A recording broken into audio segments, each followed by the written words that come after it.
So you have hyperhidrosis. That sounds scary, right? Actually, it's okay. It just means excessive sweating. A nuisance, yes, but deadly, no. Sometimes a diagnosis can sound a whole lot worse than it actually is. Here's Dr. Maxwell Thomas with more on lateral epicondylitis, or tennis elbow. Lateral epicondylitis? Well, that's just tennis elbow.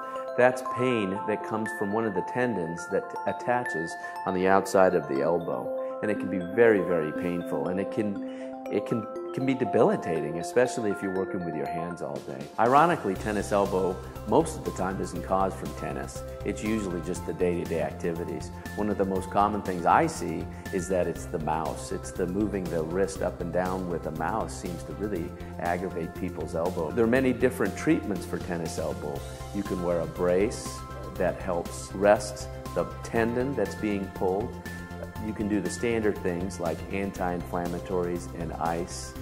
Sometimes an injection can be helpful. Most of the time, tennis elbow will run its course.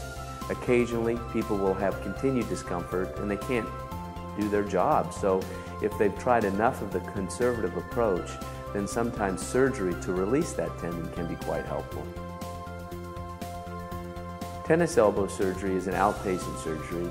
It's a minor surgery. It's a small incision you make overlying the outside of the elbow, and you go in and release that part of the tendon that's causing the discomfort.